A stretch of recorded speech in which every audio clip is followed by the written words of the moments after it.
right, today we are going to talk about my least favorite topic. It's called property inspection waivers.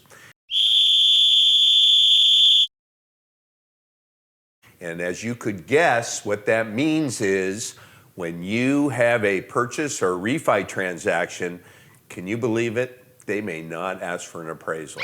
Now, if you're a loan officer and a realtor, you're overjoyed. At my house, not so much. Taking money right out of my pocket. I know, we got plenty.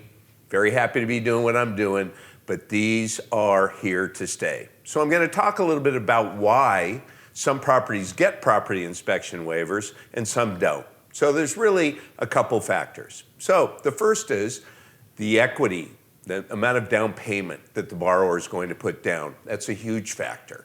The second is whether or not the property has been appraised recently. If there was a recent transaction that Fannie Mae or Freddie Mac or HUD, well, HUD, you're not getting any waivers. This is all Freddie Mac and Fannie Mae, that they have a pretty good idea of what the value of the property already is. And it also depends upon the credit score of the borrower. So those three things, the credit box, the equity, and whether the property has been appraised recently is all going to be a determinant, and loan program as well. So depending on the loan program, there's different percentages of how many waivers are actually granted. So I get asked the question, what if I don't want a property inspection waiver? What if I think I'm overpaying for the property and I want the appraiser to come in and save me because I made a ridiculously high offer? You can still go back to the lender and say, look, we would like an appraisal done even though it's not required. Now, it's a double-edged sword. You might create a whole different, can of worms, if you would. If you do get an appraisal and then it comes in low, then your borrower is going to have to come in with more cash.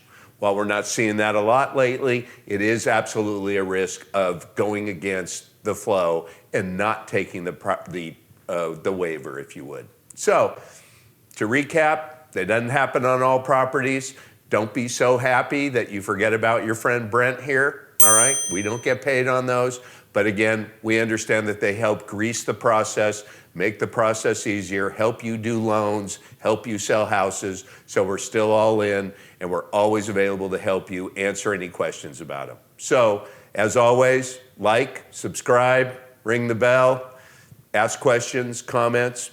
Thanks for watching, and we'll see you next week. Thanks.